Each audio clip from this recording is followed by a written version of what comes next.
गर तुम न सुनोगे तो मेरी कौन सुनेगा। ए ईमान वालो, अल्लाह का कहा मानो, रसूलुल्लाह का कहा मानो, और तुम में जो उलुल अम्र है उनका कहना मानो। इसका इको बंद करके आवाज साफ कर दो ताकि हर बात समझ में आए। इस आयत में अल्लाह तीन तरह की फर्मा बरदारी करने का हमें हुक्म दे रहा है। अल्लाह की फर्मा बरदारी करो, रसूलुल्लाह की फर्मा बरदारी करो, और तुम में जो उलुल अम्र हैं उनकी फर्मा बरदारी करो। अल्लाह की फर्मा बरदारी करो, बात समझ में आ रही है। रसूलुल्लाह की फर्मा बरदारी करो, ये भी समझ में आ रहा है। लेकिन उलुल अम्र की फर्मा बरदारी करो, इसका क्या मतलब होता है? कौन लोग होते हैं उलुल अम्र? तो मैं अगर उलुल अम्र की गहराई में जाऊं और तफसीर की कोशिश करूं तो बहुत वक्त चाहिए, और मैं इतना बड़ा मुफस्सिर भी नहीं हूं कि तफसीर का हक अदा कर सकूं। अलबत्ता इस वक्त मेरे हाशिए ज़हन पर इमाम राजी का एक कौल गर्दिश कर रहा है। इमाम राजी फरमाते हैं इस आयत में उलुल अम्र से मुराद उलमाए किराम है। तो आयत का मफहूम यह हुआ कि ए ईमान वालो, अल्लाह का कहना मानो, रसूलुल्लाह का कहना मानो, और अपने उलमा का कहना मानो। यही वजह है, इमाम राजी फरमाते हैं यही वजह है कि बादशाहों पर उलमा की इताअत जरूरी है, लेकिन उलमा पर बादशाहों की इताअत कोई जरूरी नहीं है। तो इस आयत में तीन तरह की इताअत और फर्माबरदारी का हुक्म अल्लाह ने हमको दिया है। मगर अफसोस सद अफसोस, ना तो हम अल्लाह के फरमान पर अमल करते हैं, न रसूलुल्लाह के फरमान पर अमल करते हैं, और ना ही अपने उलमा की सोहबत इख्तियार करते हैं कि जिनकी सोहबत हमें अल्लाह का मुतीओ फरमा बरदार बना दे। हजरात, अब आपको कैसे आलिमों के पास बैठना है, कैसे आलिमों की तकरीर सुनना है, और कैसे आलिमों से बचना है। टोपी दाढ़ी कुर्ते का नाम आलिम नहीं है। एक मदरसे का तालिब इल्म 9-10 साल मेहनत करके पढ़ता है, तब जा करके उसको आलिम कहलाने का हक बनता है। 10 साल बुखारी शरीफ तक 9-10 साल लग जाते हैं साहब जी, कोई आसान काम नहीं है। लेकिन लोगों ने देखा दाढ़ी है, कुर्ता पजामा, बस ये मौलाना साहब है, जबकि सब मौलाना नहीं होते। तवज्जो चाहूंगा हजरात, तो आपको कैसे आलिमों के पास बैठना है, कैसे आलिमों से बचना है, क्योंकि जब आलिम बिगड़ता है तो आलम बिगड़ता है, और जब आलिम सुधरता है और बेहतर होता है तो पूरी कौम का दिमाग रोशन और मुनव्वर हो जाता है। आपको कैसे आलिमों के पास बैठना है और कैसे आलिमों से बचना है। हजरात, यही वजह है, एक हदीस शरीफ में है, मिशकात शरीफ की हदीस है, जिसके रावी हजरत सुफियान है। हजरत उमर जो खलीफा दोम है, अमीरुल मोमिनीन है, उन्होंने हजरत काब से कहा, ए सहाबी रसूल, आलिम किसे कहते हैं? कौन लोग हैं जो आलिम होते हैं? इल्म वाले कौन हैं?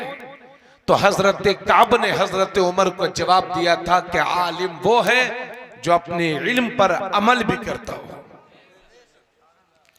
बड़ा आलिम वो नहीं है कि जिसके पास इल्म ज्यादा हो, बल्कि बड़ा आलिम वो है कि जिसके दिल में अल्लाह का डर ज्यादा हो। जरा बोलते रहिए ताकि मुझे लगे कि आप हजरत उमर ने पूछा, ए सहाबी रसूल, वो कौन सी चीज है जो एक आलिम के दिल से इल्म की नूरानियत को निकाल देती है, इल्म के बरकत को खत्म कर देती है? तो हजरत काब ने जवाब दिया, ए उमर, ए सहाबी रसूल, किसी दुनियादार के दरवाजे पर आलिम का जाना, यानी लालच, किसी सेठ के दरवाजे पर अपनी जाती फायदे के लिए कोई आलिम जाएगा तो उसके दिल से इल्म की नूरानियत खत्म होगी, इल्म की बरकतें निकलेंगी। अगर मस्जिद के लिए जाता है, मदरसे के लिए जाता है तो कोई हर्ज नहीं, ये दीन के काम है। लेकिन कोई अपने फायदे के लिए जाता है कि अगर सेठ जी के दरवाजे पे चला जाऊंगा तो कुछ इंतजाम हो जाएगा, कोई गाड़ी मोटरसाइकिल वगैरह या कुछ नजराना वगैरह हो जाएगा, तो आलिम के दिल से इल्म की नूरानियत निकलेगी। यही वजह है अल्लाह के नबी सल्लल्लाहु अलैहि वसल्लम ने फरमाया, अला इन्ना शर्र शर्र शिरारुल उलमा व इन्ना खैरल खैर खियारुल उलमा। नबी फरमाते हैं, खबरदार, दुनिया के जितने बुरे लोग हैं उनमें सबसे बुरे उलमाए सू हैं, बदअकीदा उलमा हैं, और दुनिया के जितने बेहतरीन लोग हैं उन सब बेहतरीन लोगों में जो सबसे अच्छे हैं वो उलमाए खैर हैं, सुन्नी उलमा हैं, अहले सुन्नत वल जमात के उलमा हैं। जरा आवाज आनी चाहिए सुभान अल्लाह।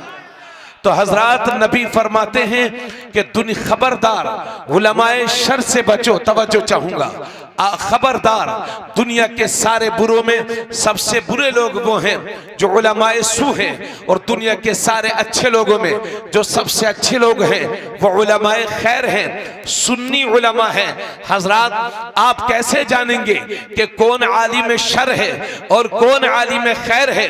आप कैसे जानेंगे कि किस आलिम के पास बैठना है और किस आलिम से दूरी इख्तियार करना है? तो पहचान लीजिए, जिस आलिम की सोहबत समाज में इंतिशार बर्पा कर दे वो आलिम शर है, और जो आलिम समाज में इत्तिहाद बर्पा कर दे वो आलिम खैर है। जिस आलिम की सोहबत हमें मस्जिदों से दूर कर दे वो आलिम शर है, और जिस आलिम की सोहबत हमें मस्जिद का नमाजी बना दे वो आलिम खैर है। जो हमारे बच्चों को तकलीद का आदी बना दे वो आलिम खैर है, और जो हमारे बच्चों को तकलीद का मुखालिफ बना दे वो आलिम शर है।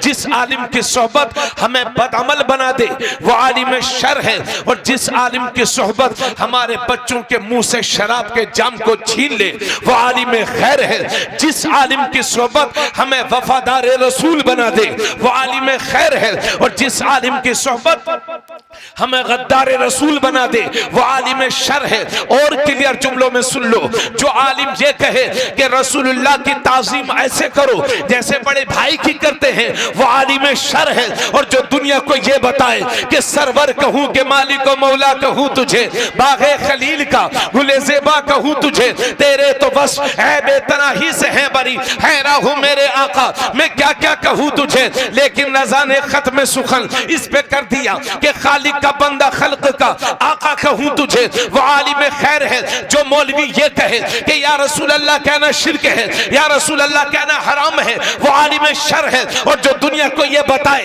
कि दुश्मन अहमद पे शिद्दत कीजिए, मुल्हिदों से क्या मुरब्बत कीजिए, गैज में जल जाए बेदीनों के दिल, या रसूल अल्लाह की कसरत कीजिए, वो आलिम खैर है। जो मौलवी ये कहे कि रसूलुल्लाह को तो पीठ पीछे का इल्म नहीं है वो आलिम शर है। और जो दुनिया को ये बताए कि और कोई गैब क्या, तुमसे निहा हो भला जब न खुदा ही छुपा, तुम पे करोड़ों दुरूद, वो आलिम खैर है। जो आलिम ये कहे कि रसूलुल्लाह का मिलाद हराम है वो आलिम शर है। और जो दुनिया को ये बताए कि हश्र तक डालेंगे हम पैदाइश मौला की धूम, मिसले फारिस नजद के किले गिराते जाएंगे, खाक हो जाए अदू जलकर मगर हम तो रजा, दम में जब तक दम है जिक्रों का सुनाते जाएंगे, वो आलिम खैर है। जो मौलवी अलगर्ज ये के, जो मौलवी मुसलमानों के दिलों से रसूलुल्लाह की मोहब्बत के चिराग को बुझाने की कोशिश करे वो आलिम शर अशरफ अली थानवी है। और जो आलिम हर सुन्नी के सीने को नबी की मोहब्बत का मदीना बना दे वो आलिम खैर इमाम अहमद रजा खान। नारे तकबीर, नारे रिसालत, फैज़ाने आला हज़रत, मसलके आला हज़रत, इस्लाहे माशरा कॉन्फ्रेंस मौलाना तबरेज आलम साहब कादरी। नारे तकबीर, नारे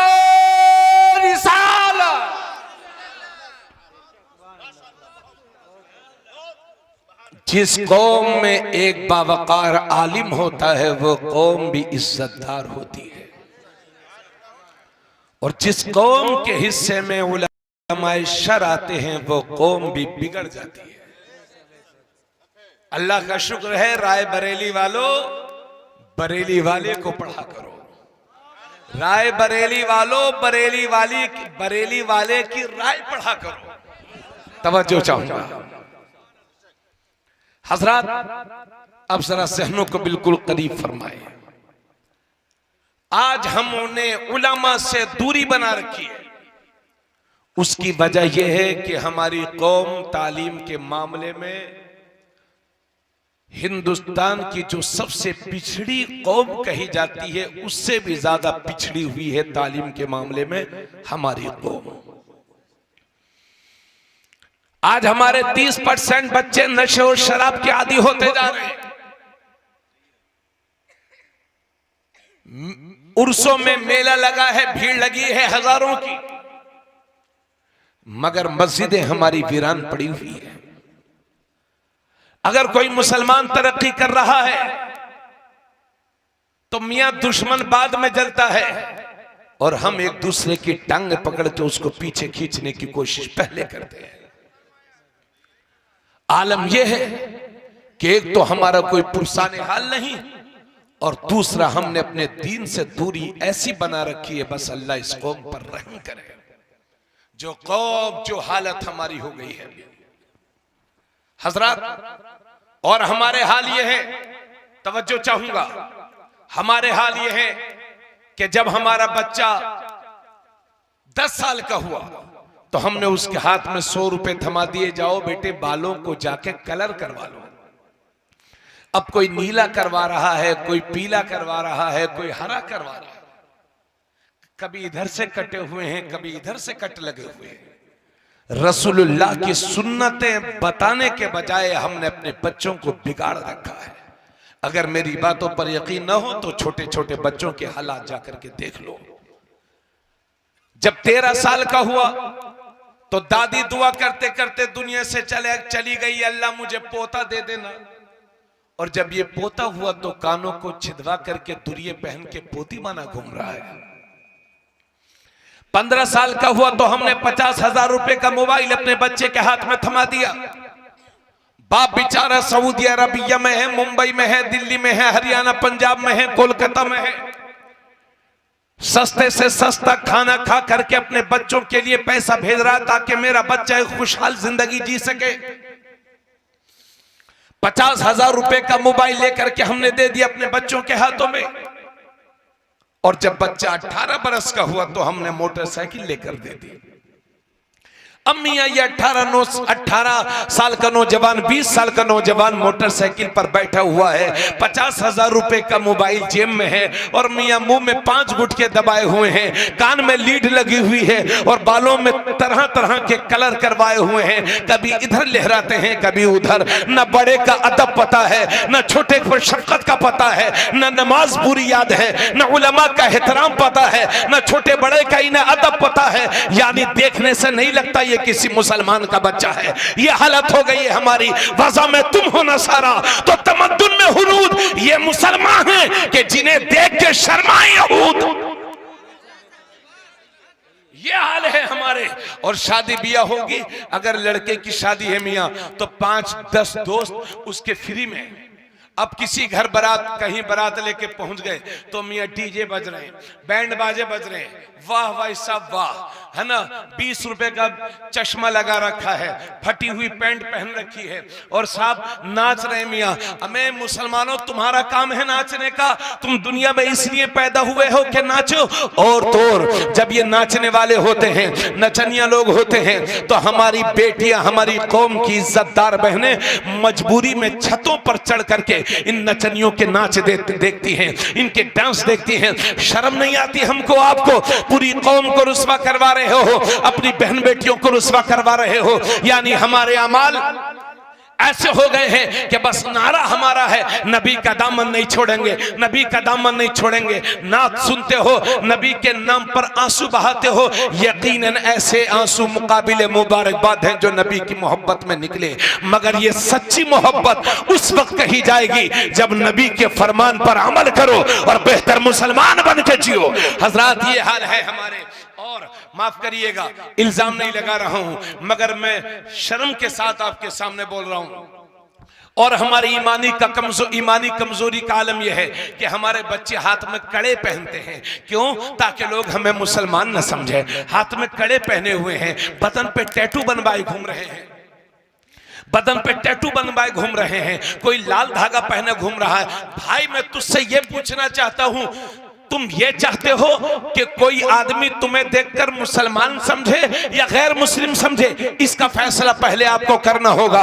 अगर ये चाहते हो कि दुनिया हमें देखे तो मुसलमान समझे, तो फिर मुसलमानों जैसी शक्लें बनानी होंगी, मुसलमानों जैसे अमाल आपको करने होंगे। और हमारी ईमानी कमजोरी का हाल यह है कि अगर किसी का नाम है अब्दुल्ला, तो हमने पूछा भाई साहब आपका नाम क्या है? तो कहने लगे हजरत मेरा नाम गुड्डू है।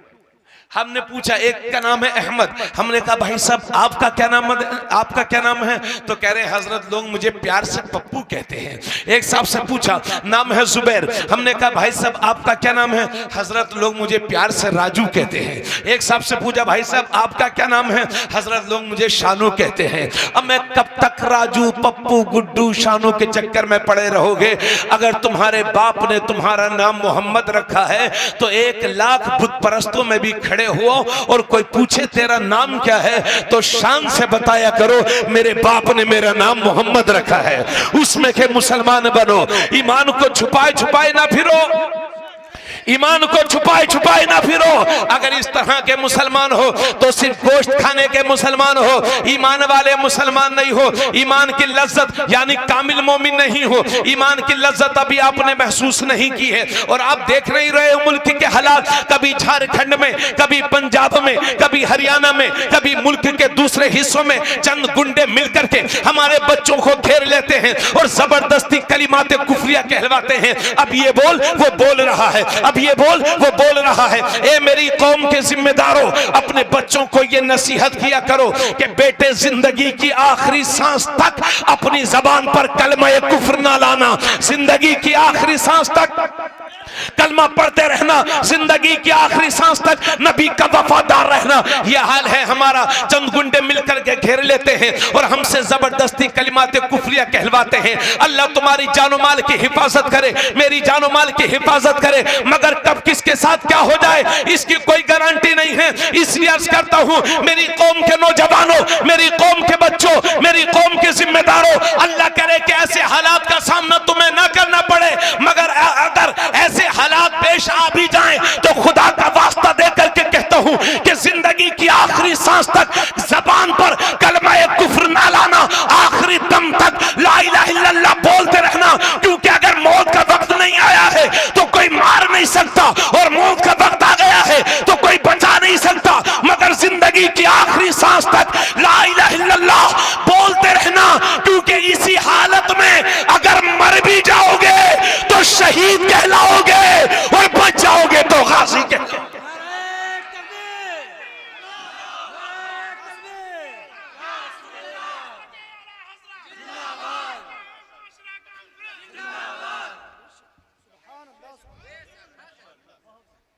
जरा जोर से बोलो सुभान अल्लाह। मेरी बातें समझ में आ रही है कि नहीं आपको? मतलब यह है ईमान अल्लाह की सबसे बड़ी दौलत है। अल्लाह का शुक्र अदा किया करो इस बात पर कि मुसलमान के घर में पैदा हुए हो।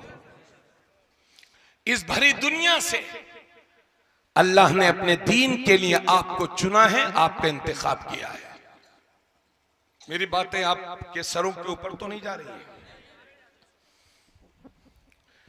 आज हमारे बच्चों का यह हाल है कि कड़े पहनते हैं ताकि लोग हमें मुसलमान न समझें।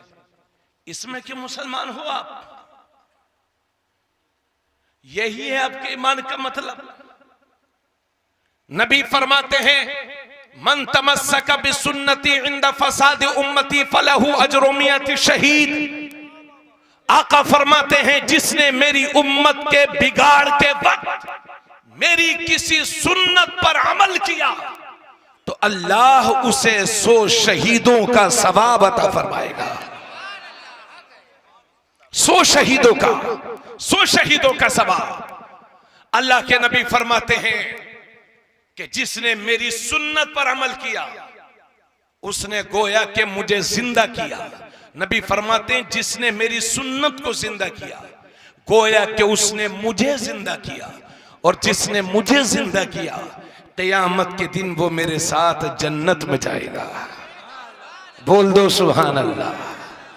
अल्लाह पाक अब तक के गुनाहों को माफ करे, मगर एक मशवरा दे रहा हूं, अगर पसंद आए तो कबूल कर लीजिएगा। सारे नबियों, सारे रसूलों और सारे वलियों के चेहरों पर दाढ़ी थी, और ये दाढ़ी मेरे नबी की प्यारी सुन्नत है। बहुत मुश्किल लग रहा होगा आपको, लेकिन ना, अगर ये चाहे मेरे पास इल्म कितना भी होता लेकिन चेहरे पर दाढ़ी नहीं होती तो आप मुझे तकरीर के लिए खड़ा नहीं करते। अगर मौलाना बिलाल साहब चाहे जितने भी बड़े वली होते और चेहरे पर दाढ़ी न होती तो आप इनके पीछे नमाज नहीं पढ़ते। इसलिए हिम्मत हो सके तो चेहरों को दाढ़ियों से सजाओ, चूंकि ये मेरे नबी की सुन्नत है। यानी दूर से ही दिखो ये तुम मुसलमान हो। इसलिए तो 100 शहीदों का सवाब रखा गया है। चूंकि जब आदमी दाढ़ी रख लेता है तो लोग कहते हैं आतंकवादी है, आतंकवादी है। अरे भाई, अगर दाढ़ी ही में आतंकवाद है तो फिर मुसलमानों ही की दाढ़ियों में आतंकवाद क्यों है, औरों की दाढ़ियों में आतंकवाद क्यों नहीं है?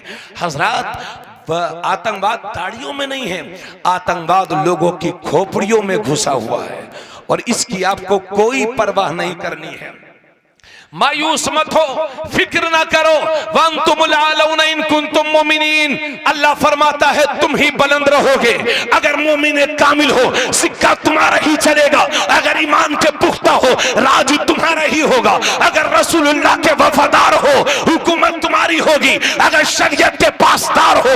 इसलिए खुदा का वास्ता देकर के कहता हूं कि ये जवानियां दोबारा ना मिलेंगी। अल्लाह जाने कब किसकी जिंदगी की शाम हो जाए, कब कौन मौत की आगोश में चला जाए, इसका कोई भरोसा नहीं है। जीते जी अपने रब को राजी कर लो, मेरे नबी को राजी कर लो, और मायूस मत हो। ये बादल है, बादल इंशाअल्लाह छटेंगे। इस्लाम का उजाला कयामत तक बाकी रहेगा, कयामत तक फैलता रहेगा। और एक चितौना वालों, रायबरेली वालों, मायूस मत होना। तुम्हें यकीन दिलाता हूं, तुम अपना रास्ता सीधा कर लो। अगर रास्ते में पत्थर भी होंगे तो अल्लाह मोम बना देगा, कांटे भी होंगे तो फूल बना देगा।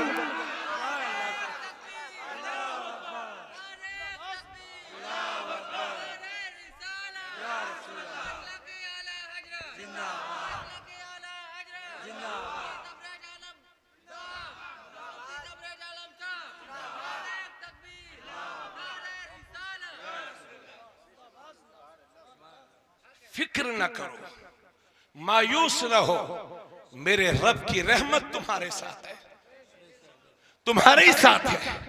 मगर देखो तो सही, अपने नामा अमल पर हम गौर भी तो करें। सिर्फ नाम के मुसलमान रह गए। सबसे अखबार में पढ़ो तो चोरों में सबसे पहले नाम मुसलमान का आएगा, डाकुओं में सबसे पहला नाम मुसलमान का। हजरात, इजाजत है आप लोगों की, थोड़ा और बयान हो जाए, तवज्जो चाहूंगा आप लोगों की। मुझे लगता है, खैर चलिए, इधर उधर की बातें करने से कोई फायदा नहीं है। 2-4 बातें दीन की हो जाएं, अल्लाह कबूल फरमा ले। अखबारों में पढ़ो तो चोरों में सबसे पहले नाम हमारा, डाकुओं में नाम हमारा। हमारे बाहरी दुश्मन कम है, हम आपस में ही एक दूसरे के दुश्मन हैं। हाँ हाँ, सुनते रहिए। और हकीकत है, मैं भी उसी समाज में रहता हूं जिसमें आप रहते हैं। और आलम यह है कि जिस कौम के बच्चों के हाथों में कलम और किताब होनी चाहिए, आज वो कौम जिहालत के दलदल में डूबी हुई है। जिस कौम का ये हाल होगा तो वो कौम क्या खाक तरक्की करेगी।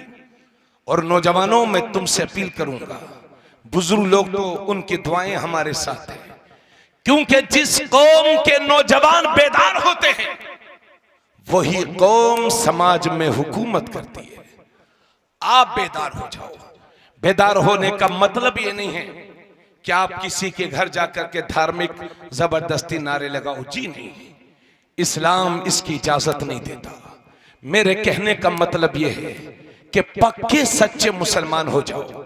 और मैं तो बहुत दिनों से कहता आ रहा हूं, बहुत सारी जगहों पर मैंने कह दिया कि भाई हमसे ज्यादा दीन की खिदमत आप कर सकते हैं, चूंकि हम तो मदरसे से मस्जिद गए, मस्जिद से अपने घर गए, अपने घर से अपनी गाड़ी में बैठे, मुसलमान भाई के साथ ड्राइवर एक मुसलमान लिया, मुसलमान के साथ गए, मुसलमानों से आकर के मिले, मुसलमानों में तकरीर की, मुसलमानों से मुसाफहा करके फिर मुसलमानों में पहुंच जाएंगे। यानी मस्जिद, मदरसा, घर और जलसे, ये है हमारी पहुंच। समाज में आप रहते हो, दुनिया के दूसरे धर्म के लोगों के साथ मार्केट, दुकानों में, मार्केट में दुकानें आपकी हैं, खेतों में अगर मजदूरी भी करते हो दूसरे धर्म के लोगों के साथ, तो आप वहां भी तबलीग दीन कर सकते हो।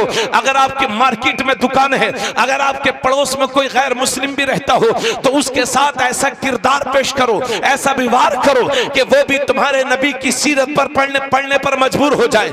याद रखिए, अब दुनिया हमारा कुरान न पढ़ेगी, दुनिया हमारी हदीस न पढ़ेगी, लोग हमें देखेंगे और इस्लाम से मुतासिर होंगे। इसलिए मेरे नौजवान, चलता फिरता इस्लाम बन जा, चलता फिरता मुसलमान बन जा, चलता फिरता इस्लाम बन जा, ताकि तेरा चलना बताए कि नबी के गुलाम ऐसे चलते हैं, तेरा पीना बताए नबी के गुलाम ऐसे चलते हैं। अगर किसी की दुकान है, कोई 1 किलो चीनी लेने के लिए आया है तो 950 ग्राम तोल करके और 50 ग्राम बचा करके कोई करोड़पति नहीं हो जाओगे। इसलिए दुनिया का एतमाद बहाल करने की कोशिश करो। अगर तुम्हारे पड़ोस में कोई गैर मुस्लिम भी है तो उनके साथ ऐसा सुलूक करो कि वो भी तुम्हारे नबी की सीरत पढ़ने पर मजबूर हो जाएं। अगर मार्केट में दुकान रखते हैं, अगर बिजनेस करते हैं तो ईमानदारी की मिसालें कायम कर दो। ऐसे ईमानदार बन जाओ, ऐसे ईमानदार बन जाओ कि दूसरी कौमें बिजनेस में तुम्हारे साथ पार्टनरशिप करें, तिजारत में तुम्हारे साथ शरीक रहें। ऐसे ईमानदार बन जाओ, ऐसे ईमानदार बन जाओ, मिसालें कायम कर दो। और इतने ईमानदार बन जाओ कि जब बोलो तो सच बोलो, ताकि दुनिया को लगे मुसलमान कभी झूठ नहीं बोलता है। जब वादा करो तो निभाओ, ताकि दुनिया को पता चल जाए कि मुसलमान वादा खिलाफी नहीं करता है। और जब बोलो तो प्यार की बोली बोलो। जब चलो तो ऐसे चलो जैसे तुम्हारे नबी चलते थे। जब पियो तो ऐसे पियो जैसे तुम्हारे नबी पीते थे। जब खाओ तो ऐसे खाओ जैसे तुम्हारे नबी खाते थे, ताकि दुनिया ये कहने पर मजबूर हो जाए कि जब नबी का गुलाम ऐसा है तो इस गुलाम का इमाम कैसा हो। नारे तकबीर, नारे रिसालत, मसलके आला हजरत, इस्लाहे माशरा कॉन्फ्रेंस, नारे तकबीर, नारे रिसालत। ये जो नोट आपने दिया है ये अल्लाह की नेमत है। 10 रुपया लेकर के रक्शे वाला 2 किलोमीटर तक दूर छोड़ने जाता है।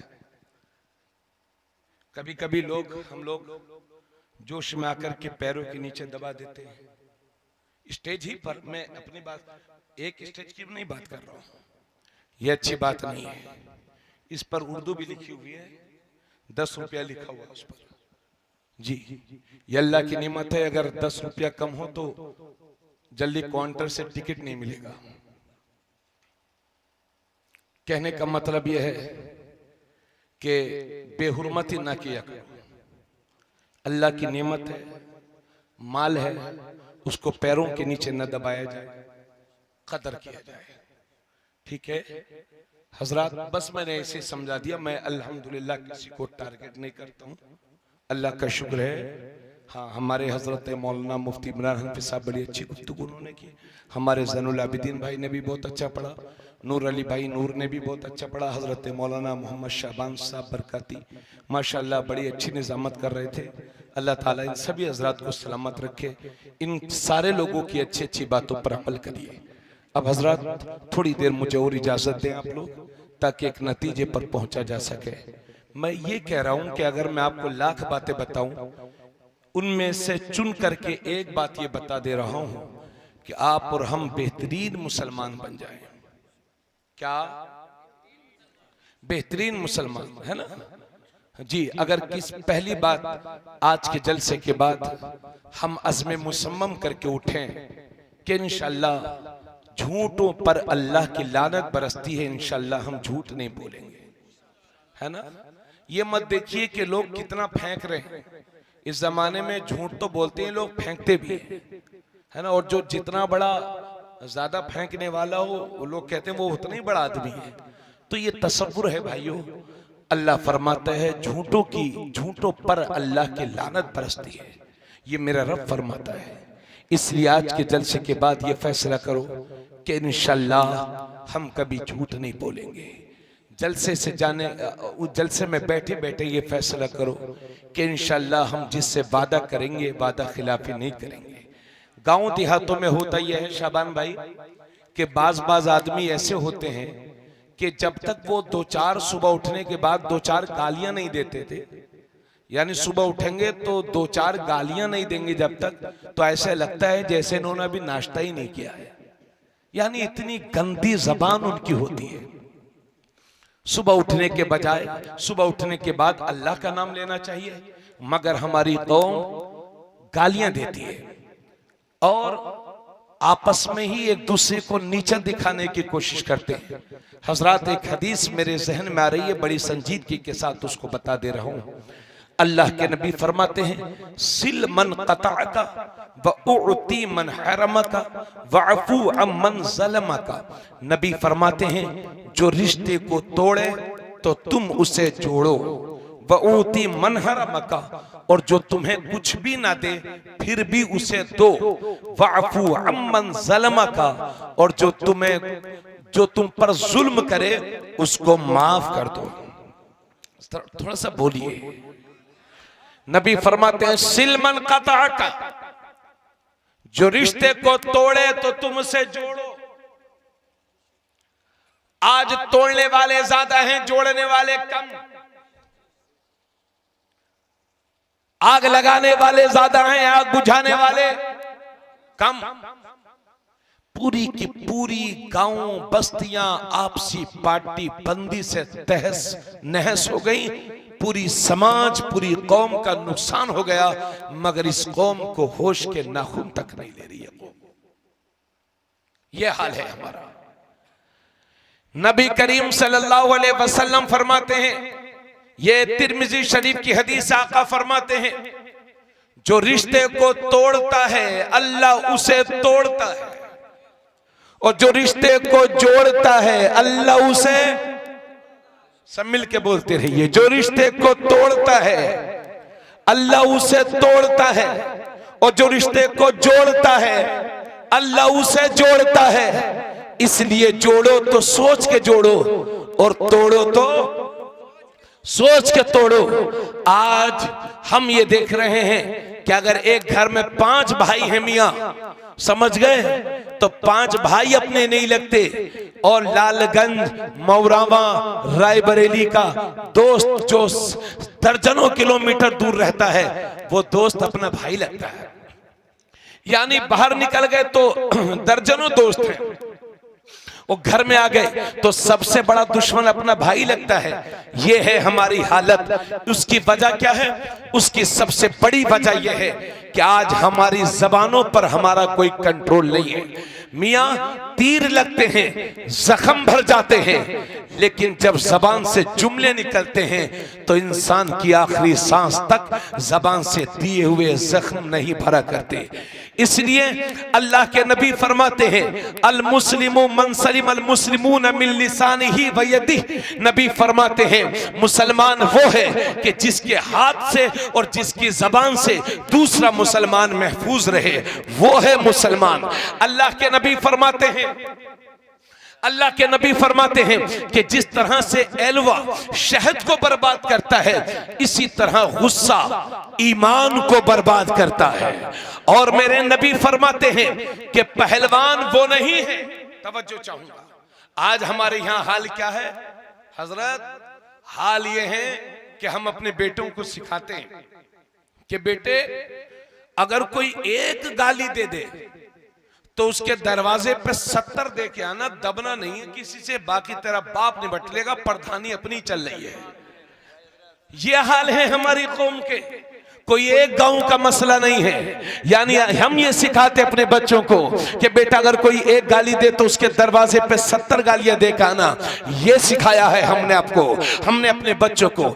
आओ तुम्हारे नबी फरमाते हैं, हमारे नबी फरमाते हैं, मेरे नबी फरमाते हैं, आका फरमाते हैं हमारे कि पहलवान वो नहीं है, पहलवान वो नहीं है, बहादुर वो नहीं है जो दूसरे बहादुर को, दूसरे पहलवान को मैदान में शिकस्त दे दे, बल्कि पहलवान और बहादुर वो है जो गुस्से के वक्त में अपने आप को कंट्रोल में रखे। जी, आज घर के घर टूटे पड़े।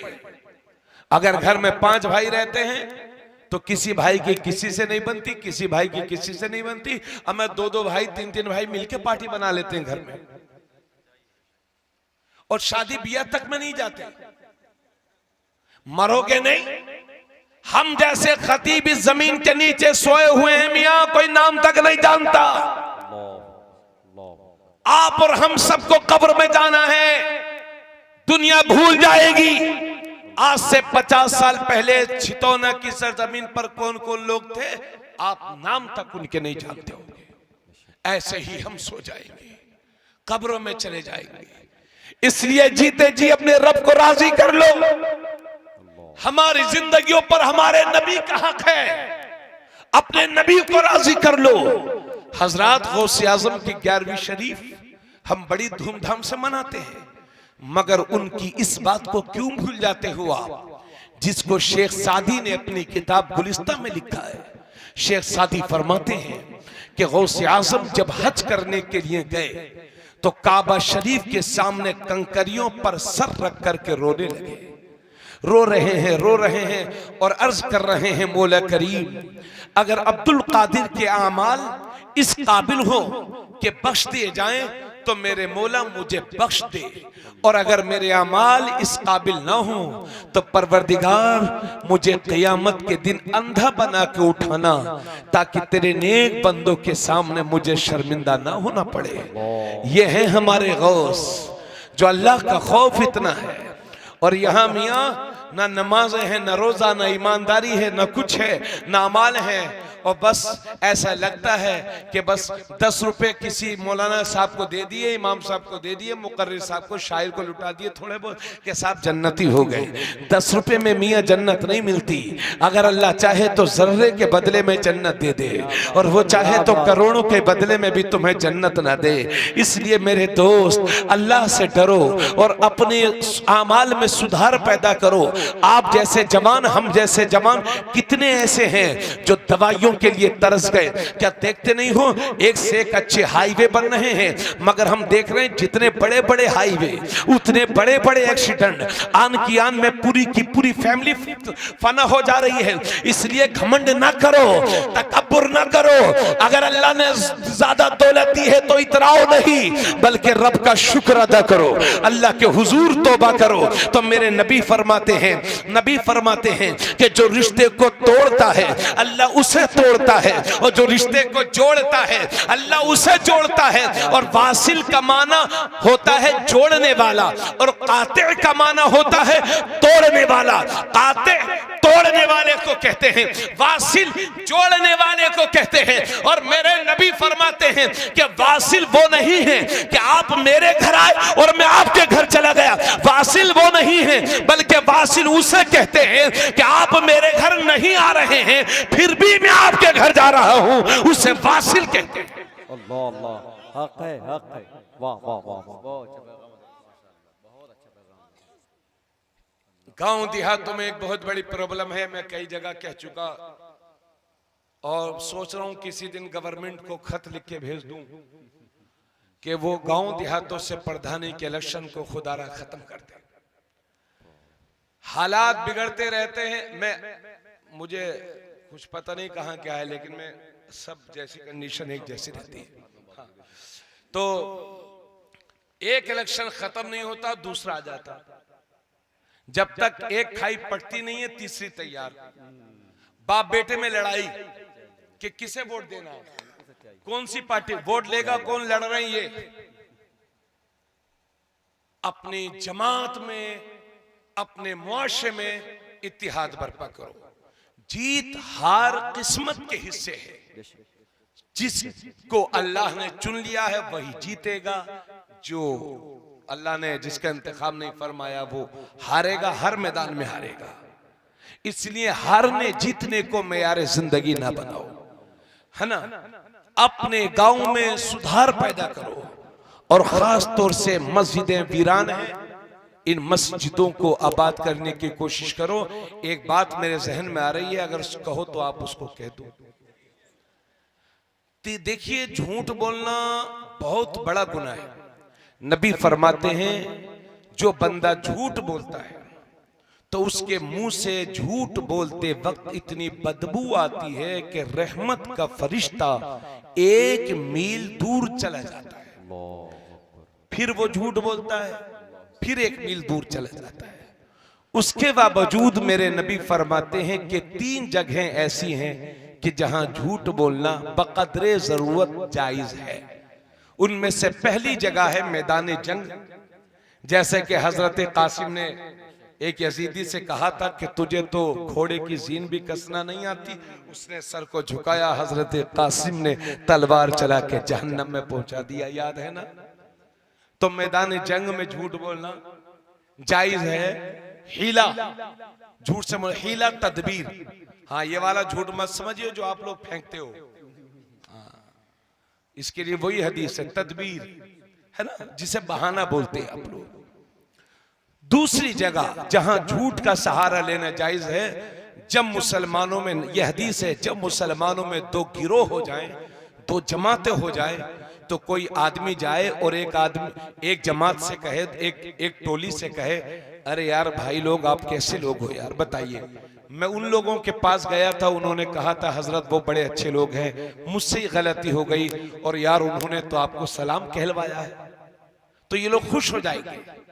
इधर ये खुश, उधर उनके पास पहुंच गए, अरे भाई साहब यार आप लोग कैसी बात करते हो, वो लोग तो बड़ा अफसोस कर रहे हैं, बड़ा यार अफसोस कर रहे हैं, जो हुआ गलत हुआ यार, बातों को खत्म किया जाए, और उन्होंने आपको सलाम भेजा है। इस तरह से कहो कि दो टोलियों के दिलों में मोहब्बत पैदा होगी, नफरतों की दीवार टूटेगी और मोहब्बत का लाल किला बनेगा। जी ऐसी तदबीर जायज है। हालांकि ये आदमी कहीं भी नहीं गया था, ना इधर ना उधर, मगर अल्लाह ये चाहता है कि मुसलमान आपस में बटे नहीं। एक अल्लाह के मानने वाले, एक रसूल के मानने वाले, एक कुरान के मानने वाले और सुन्नियत पर चलने वाले। इस्लाम यही चाहता है कि उनमें आपस में बंटवारा ना हो। और दूसरी जगह जहां तदबीर और झूठ बोलना जायज है बकदर जरूरत, जब मियां बीवी की, तीसरी जगह जब मियां बीवी की आपस में लड़ाई हो जाए तो बेगम को राजी करने के लिए थोड़ा बहुत तदबीर बहाना इख्तियार कर सकते हैं, झूठ का सहारा ले सकते हैं। क्योंकि अगर मैडम नाराज हो गई तो भाई बच्चे को 7 बजे स्कूल जाना है और सर को 8 बजे ऑफिस जाना है या 7 बजे खेत जाना है खाद डालने के लिए, है ना, या कोई दुकान खोलने के लिए जाना, तो सर को जाना 8 बजे, बच्चे को जाना 7 बजे, वो मैडम उठ रही है 9 बजे। तो 1 दिन हो जाए, 2 दिन बर्दाश्त कर लिया जाएगा, 3 दिन बर्दाश्त कर लिया जाएगा, महीना भर तो नहीं चल सकता। बोलो चल पाएगा? इसलिए इस्लाम कहता है कि अपने घरों की नाराजगी को दूर कर लो, भले से तदबीर और झूठ का सहारा ले लो, मगर अपने घरों को टूटने न दो, क्योंकि इस्लाम लोगों के घरों को तोड़ने के लिए नहीं बल्कि जोड़ने के लिए आया है। इस बात पर तो बहुत खुश हो रहे हो कि हजरत मतलब की बात मिल गई, मगर बस इतना ही रखना जितनी शरीयत इजाजत देती है। ऐसा भी झूठ ना हो कि जा रहे हैं उन्नाव और कह रहे हैं बेगम मैं कानपुर में गया था तुम्हारे लिए सूट लेने, मगर क्या बताऊं जिस दुकान से लेना था वो दुकान ही आज बंद थी। ये सब भी मत करना, अल्लाह सब देख रहा है।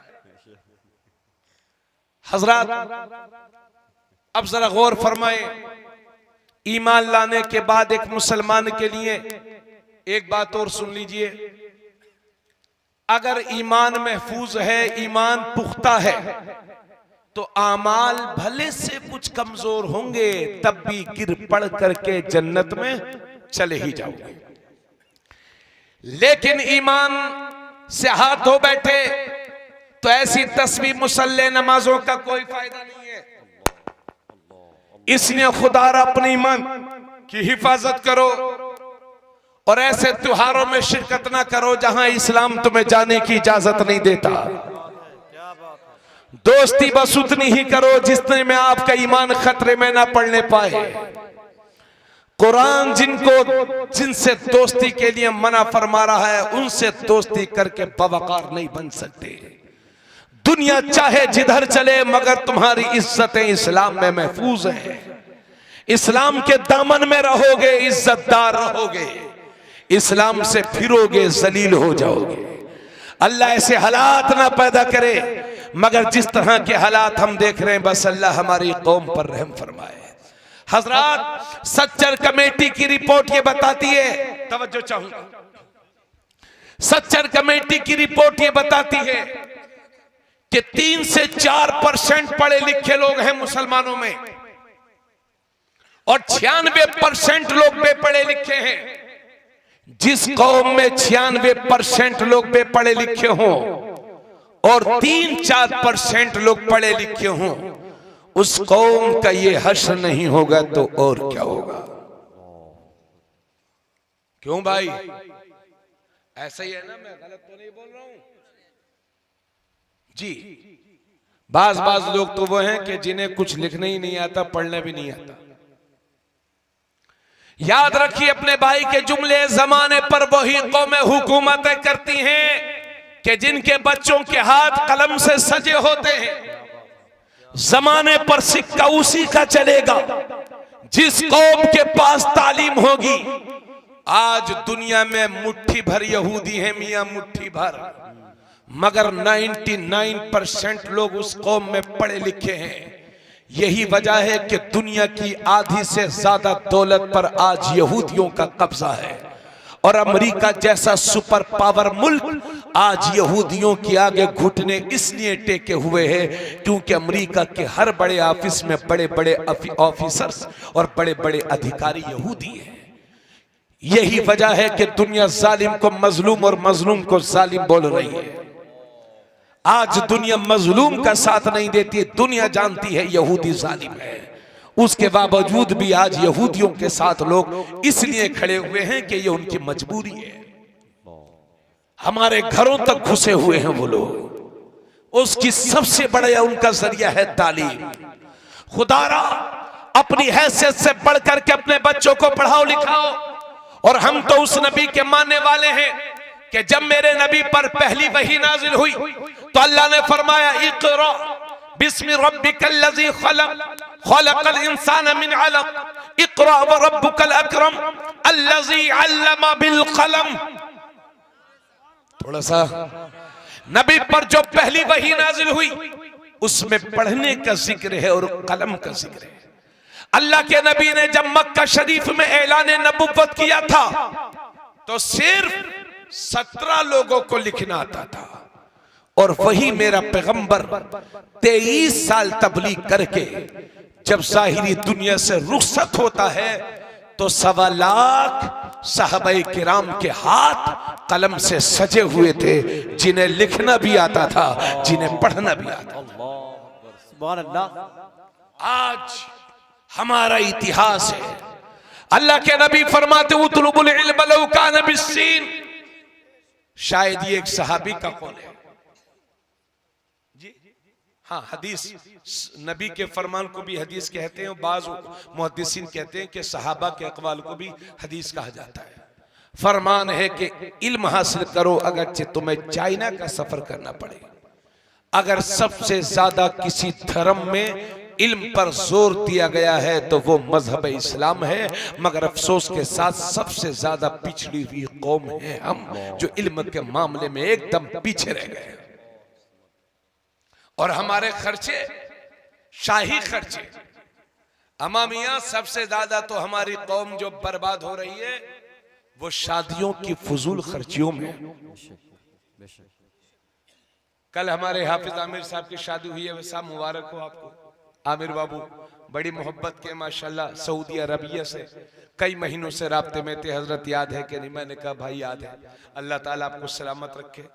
इस हाँ, आलिम ये हाफिज कारी मौलाना मोहम्मद आमिर रजा हशमती साहब, मौजा छितोना, मुकीम हाल सऊदी अरबिया।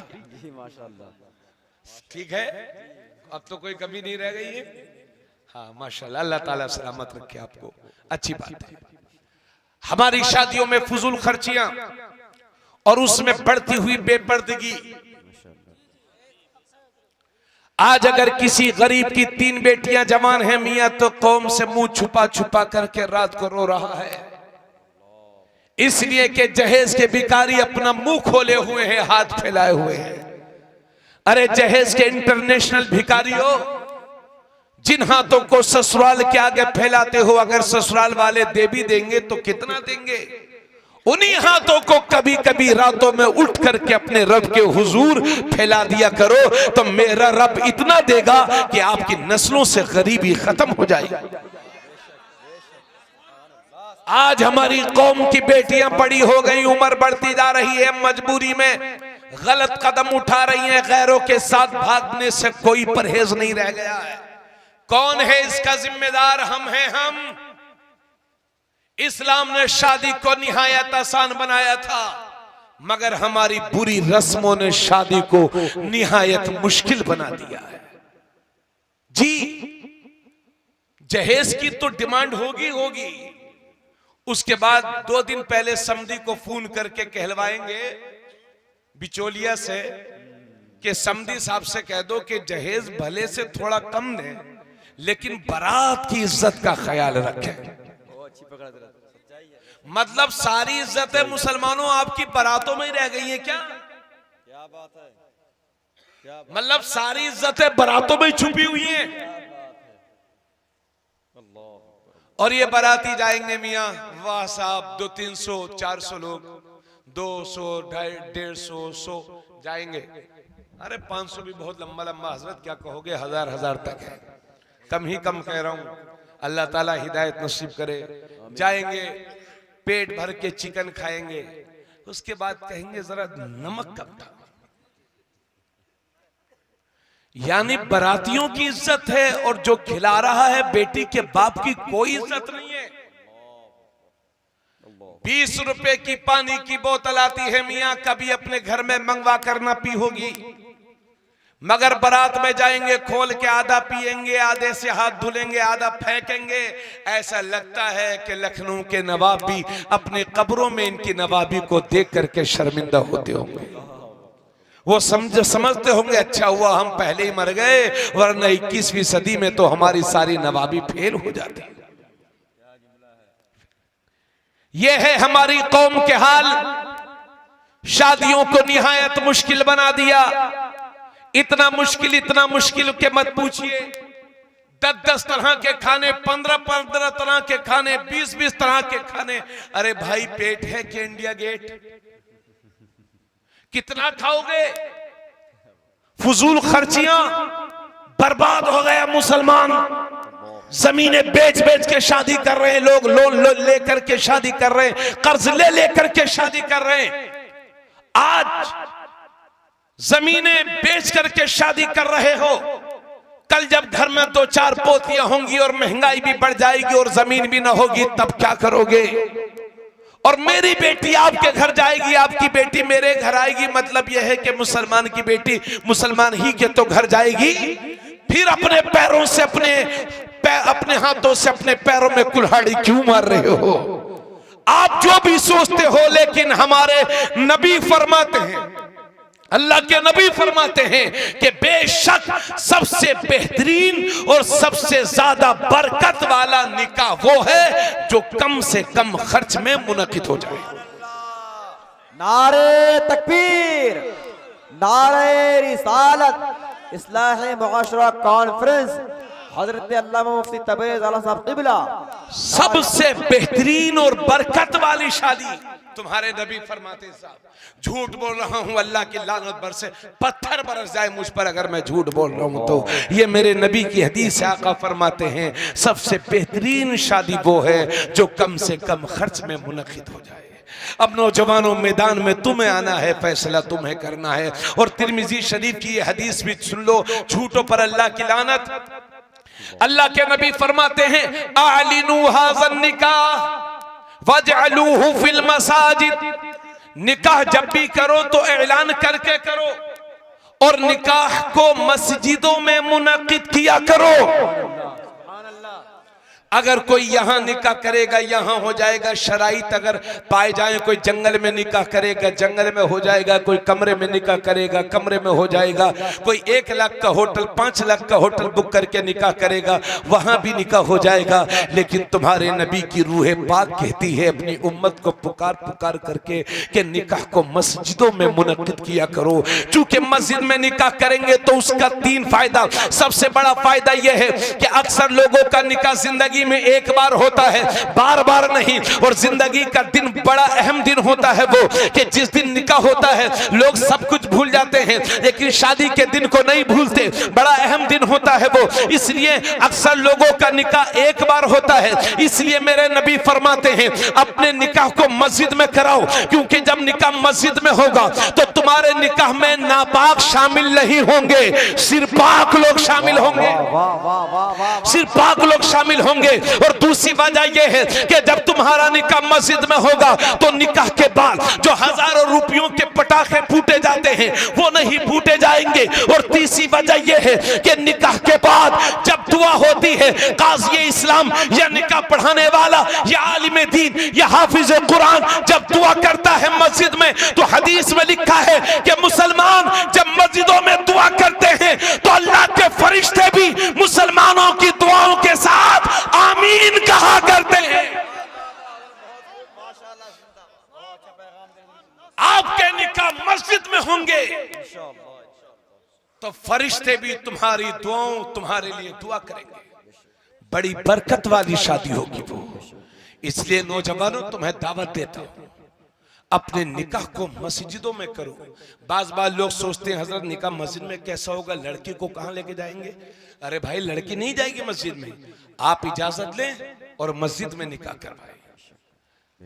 खुद मेरा निकाह मस्जिद में नहीं हुआ है, शायद आप में से किसी का हुआ हो, लेकिन आज की इस्लाह मुआशरा कॉन्फ्रेंस मौजा छितौना जिला रायबरेली की सरजमीन पर इन मुसलमानों के दरमियान वादा करता हूं कि इंशाअल्लाह जहां तक मेरे खानदान में मेरी चलेगी और अपनी बच्चियों के बेटों के निकाह इंशाअल्लाह मस्जिदों में मुनक़िद कराऊंगा। इंशाअल्लाह हिम्मत करो, मुआशरे में सुधार पैदा करने की कोशिश करो, खुदा की रहमत भी तुम्हारा साथ देगी इंशाअल्लाह। हिम्मत से काम करो, मेहनत करो, कोशिश करो, अपने वक्त को बर्बाद होने से बचाओ। मेरे बच्चों, दूर दराज जाते हो, हलाल खाओ, हलाल, क्योंकि हदीस में है जिस पेट में एक लुक़मा हराम का पहुंच जाता है 40 दिन तक उस बंदे की कोई भी इबादत कबूल नहीं होती है। जुआ खेलती है हमारी कौम, शराब पीती है हमारी कौम। नबी फरमाते हैं जो दुनिया में शराब पिएगा क़यामत के दिन उसको तीनतुल खबाल पिलाया जाएगा। सहाबा अर्ज़ करते हैं या रसूल अल्लाह ये तीनतुल खबाल क्या है? नबी फरमाते हैं जहन्नमियों के जख्मों से बहने वाली पीप का नाम है तीनतुल खबाल, जो उसको पिलाया जाएगा जो दुनिया में शराब पीता होगा। अल्लाह के नबी फरमाते हैं लअनल्लाहुल खमर व शारिबहा व साक़ियहा व मुब्ताअहा व बाइहा व आसिरहा व मुअतसिरहा व हामिलहा वल महमूलत इलैहि व आकिल समनिहा। नबी फरमाते हैं शराब पर अल्लाह की लानत, शराब पीने वाले पर अल्लाह की लानत, शराब बनाने वाले पर अल्लाह की लानत, शराब बनवाने वाले पर अल्लाह की लानत, शराब खरीदने वाले पर अल्लाह की लानत, शराब बेचने वाले पर अल्लाह की लानत, शराब उठाकर ले जाने वाले के पर अल्लाह की लानत, जिसके लिए शराब उठाकर ले जाई जा रही है उस पर अल्लाह की लानत, और शराब का पैसा खाने वाले पर अल्लाह की लानत। इन 10 तरह के लोगों पर मेरे नबी ने लानत फरमाई है, लानत। और हजरत हिंदुस्तान में जो 50% एक्सीडेंट होते हैं उसमें उसकी सबसे बड़ी वजह यह होती है कि ड्राइवर नशे का आदी होता है, ड्रिंक किए रहता है, शराब पिए रहता है, जिसकी वजह से बहुत सारे एक्सीडेंट हो जाते हैं। यूरोप कंट्रीज में 50% मौतें सिर्फ नशे की वजह से होती हैं। आपको ये लगता है कि शराब से हमें ताकत मिलती है? जी हाँ, शुरू में ताकत ही मिलती है, एनर्जी मिलती है, लेकिन वो एनर्जी नहीं होती है, वो साइलेंट जहर होता है जो धीरे धीरे हमारे बदन को, बॉडी को बेकार करता है। फेफड़ों की टीबी हो जाती है। यूरोप के डॉक्टर कहते हैं कि यूरोप में 50% मौतें फेफड़ों की टीबी की वजह से होती है, और फेफड़ों की टीबी अक्सर शराब की नशे की वजह से हो जाती है।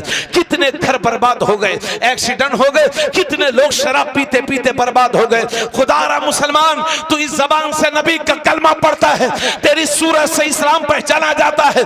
नेक बन जा, अल्लाह से डर, शराब को मुंह से छुड़ा दे, और इतना अच्छा सच्चा मुसलमान बन जा कि दूसरी कौमों की माएं अपने बच्चों से कहें, बेटे किसी मुसलमान से दोस्ती कर ले ताकि तेरी शराब के नशे की आदत छूट जाए। ऐसे बन जाओ। अभी 8 महीने पहले भारत की सुप्रीम कोर्ट पर इस भारत के पार्लियामेंट में यह बहस चल रही थी। मेंबर्स ऑफ पार्लियामेंट इस बात पर बहस करने के लिए तैयार थे कि किस तरह से भारत से नशे को खत्म किया जाए। नौजवानों में नशा बढ़ता जा रहा है। यानी मुसलमानों, फख्र करो कि जो बात भारत के पार्लियामेंट में आज सोची जा रही है, वही पैगाम 1400 साल पहले तुम्हारे नबी मदीने के दारुल हुकूमत से दुनिया को दे रहे हैं और शराब को हराम फरमा रहे हैं।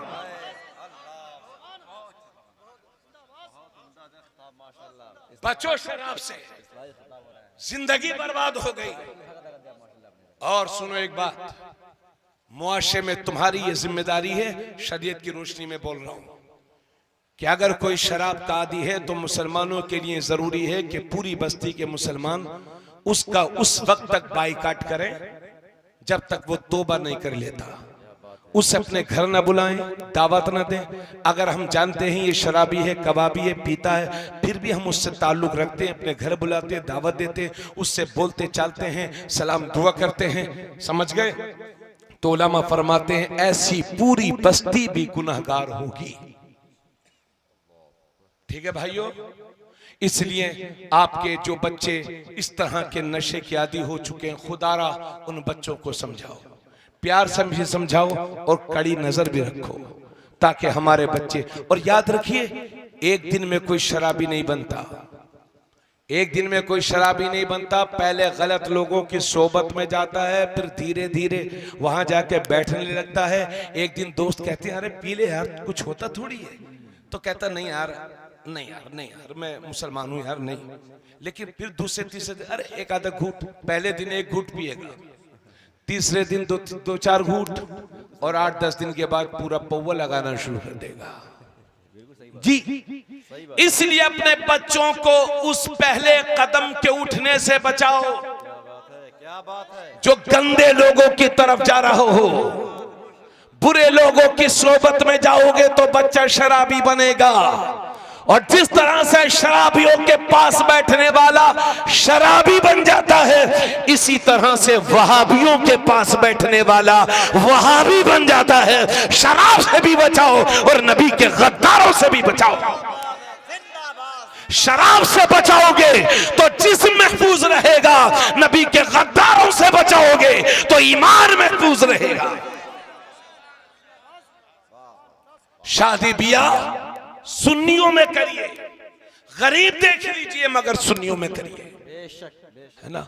उस अमीर सेठ को अपनी बेटी ना दो कि जिसका बेटा जो हुजूर की शान में कमियां तलाशता हो। चांद में तो दाग है मगर उनका चेहरा साफ है। सूरज पर थूकने वाला खुद उसके ऊपर ही थूक गिरता है। इसलिए नबी की अजमत पर भोंकने वालों से अपने आप को बचाओ, खुद भी बचो। अहले सुन्नत वल जमात का रास्ता ये अल्हम्दुलिल्लाह सुन्नियत का रास्ता है। लोग कहते हैं कि बरेलवी सुन्नी बुराई करते हैं, मैं चैलेंज करता हूं, दुनिया में एक ही फिरका ऐसा है जो किसी की बुराई नहीं करता, वो है हम अहले सुन्नत वल जमात। और ये तिरमिजी शरीफ में है, मेरे नबी फरमाते हैं कि मेरी उम्मत में 73 फिरके होंगे। ये कोई आप लोग कहते हो ये फिरकाबाजी, ये फिरकाबाजी नहीं है। सुनो, तिरमिजी शरीफ में है, मौलाना साहब बैठे हैं। कुरान के बाद जिस किताब का सबसे बड़ा मकाम वो है बुखारी शरीफ, उसके बाद मुस्लिम शरीफ, उसके बाद तिरमिजी शरीफ। अल्लाह के नबी फरमाते हैं मेरी उम्मत में 73 फिरके होंगे, जैसे कि बनी इसराइल में हुए थे। बनी इसराइल में 72 फिरके हुए थे, मेरी उम्मत में 73 फिरके होंगे। बनी इसराइल में जो 72 हुए थे वो सब के सब दोज़खी हैं, और मेरी उम्मत में जो 73 फिरके होंगे उनमें सब के सब दोज़खी होंगे सिवाय एक फिरके के। सहाबा ने अर्ज किया या रसूल अल्लाह वो फिरका कौन सा होगा जो जन्नत में जाएगा, जो जहन्नम में नहीं जाएगा, जन्नत में जाएगा? आका फरमाते हैं मा अना अलैहि व अस्हाबी, जिस रास्ते पर मैं हूं और मेरे सहाबा उस रास्ते पर चलने वाले जन्नती होंगे। सुभान अल्लाह बोलो। अहल का माने वाला, अहल के माने वाला, अहले छितौना, छितौना सुन्नत यानी हुजूर का तरीका, और जमात से मुराद सहाबा। माना अलैहि व अस्हाबी का तर्जमा हो गया अहले सुन्नत वल जमात, जिसे आज के दौर में हम मसलके आला हजरत से ताबीर करते हैं। ये रास्ता सच्चाई का रास्ता है। आज तक बताओ किसी सुन्नी आलिम ने किसी वली की बुराई की है? जितने फिरके बुराइयों में मुब्तला है, शियों को देख लो तो अली अली तो करेंगे और हजरत उमर के नाम से उन्हें डेंगू हो जाता है। खारजियों को देखो तो सहाबा की तौहीन करते हैं, अहले कुरान को देखो तो कहते हैं हम हदीस नहीं मानते, बना नाम निहाद अहले हदीस को देखो तो ये कहते हैं कि साहब हम तकलीद नहीं करेंगे। इन वहाबियों देवबंदियों को देखो तो ये कहते हैं अजमेर वाला, अजमेर ना जाओ, यहाँ ना जाओ, वहाँ ना जाओ, तमाम हलवा ना बनाओ, ओ खिचड़ा ना बनाओ, 11वीं ना करो, सलातो सलाम ना पढ़ो, मिलाद, यानी सब बैन है, सब बैन है, ठीक है, सब बैन जी। सिर्फ एक फिरका दुनिया में ऐसा है जो किसी की बुराई नहीं करता। हम हजरत अली को भी मानते हैं, सारे सहाबा को भी मानते हैं, हम कुरान को भी मानते हैं, हम हदीस को भी मानते हैं, हम तकलीद को भी मानते हैं, हम गौसे आजम को भी मानते हैं, हम गरीब नवाज को भी मानते हैं, हम देवा के बारी से पाक को भी मानते हैं, किछोचा के मखदूम को भी मानते हैं, अजमेर के कलियर के साबिर पिया को भी मानते हैं, दिल्ली के निजामुद्दीन को भी मानते हैं, बगदाद के गौसे आजम को भी मानते हैं, करबला के शहीद आजम को भी मानते हैं, मौला अली को भी मानते हैं, हजरत उस्मान गनी को भी मानते हैं, हजरत उमर को भी मानते हैं, हजरत अबू बकर को भी मानते हैं, और सारी कायनात की जान मोहम्मदुर रसूलुल्लाह को भी। हाँ, हम उनको बुरा कहते हैं जो इन अल्लाह वालों को बुरा कहते हैं। बोलो भाई, बोलो, आज तक हमने किसी वली की बुराई की, कुरान की, हदीस की, तब क्यों कहते हो यार बुराई करते हैं लोग? हम उनकी बुराई करते हैं जो इन अल्लाह वालों को बुरा कहते हैं, और उन्हें फिर हम कभी छोड़ेंगे भी नहीं। याद रखिए, अगर एक बोतल दूध में शराब का एक कतरा गिरेगा तो सारा दूध बेकार हो जाएगा। अगर पूरी जिंदगी इबादत करते रहे मगर जिंदगी के एक हिस्से में अगर जबान से एक जुमला हुजूर की शान, हुजूर की तौहीन में निकल गया तो सारी जिंदगी की इबादत बर्बाद है, सारी जिंदगी के अमाल ज़ाये हो जाते हैं। इसलिए मेरे दोस्तों, अमाल अच्छे रखो, शादियों को निहायत सस्ता करो। ठीक है, चूंकि वक्त बहुत हो गया, मैंने बहुत बोल लिया, मुझे लंबा सफर भी करना है, 9 बजे से मेरा मदरसा भी है। मैं और भी बोलता, मगर चूंकि बहुत देर हो गई, बहुत मोहब्बतों से सुना, बस ये कहूंगा आप इधर उधर मत देखिए, बस अपने आप पर कंट्रोल करिए, कम से कम खर्च में शादी कीजिए, खास तौर से लड़कों वालों, कम से कम बाराती लेकर के जाओ, किसी बेटी वाले के दिल को ना दुखाओ। और ये मत सोचना कि मेरी लड़की की शादी हुई थी तो मेरे 10 लाख उठे थे तो मैं तो समझी के 12 लाख उठवाऊंगा, लड़के की शादी है तो। ऐसा मत सोचो, आप दूसरे के लिए अच्छा सोचो, तुम्हारे लिए भी मेरा रब कोई अच्छा सोचने वाला पैदा फरमा देगा। नेक बन जाओ। और नमाज जो कुफ्र और इस्लाम के दरमियान सबसे बड़ा फर्क है, जिंदगी जब से इंसान बालिग हो जाता है, जिंदगी की आखिरी सांस तक नमाज हर मुसलमान आकिल बालिग पर फर्ज है। खुदारा नमाजों की पाबंदी कीजिए, चूंकि कुफ्र और इस्लाम के दरमियान सबसे बड़ा फर्क नमाज का है। आप चाहे जितने भी अच्छे अमल करें, लेकिन नमाज ना पढ़ें तो शायद वो आपके अमल कबूल ना हो। इसलिए अल्लाह का घर है, इसे आबाद करें। नमाज के मसले पर सोचा था बोलूंगा, लेकिन कहां से शुरू किया कहां पहुंच गए। खैर, जो भी याद आया जहन में बोल दिया, अल्लाह कबूल फरमाए। बस ये कहूंगा मेरे बच्चों, जिंदगी दोबारा नहीं मिलती, इस्लामी रंग में रंग जाओ। अगर तुम गैर मुस्लिमों भी उठते बैठते हो तो अपने नबी की प्यारी प्यारी बातें बताओ उन्हें, और अपने किरदार से, अपने हुस्न अखलाक से ऐसा मुतासिर करो कि वो भी जान जाएं कि इस्लाम कितना पाकीज़ा मजहब है। अपने दीन की तबलीग करो, ईमानदारी की मिसालें कायम कर दो, ताकि एक बेहतर मुआशरा तश्कील पाए। अल्लाह रब्बुल इज़्ज़त इस पूरी बस्ती को सलामत रखे। जज़ाक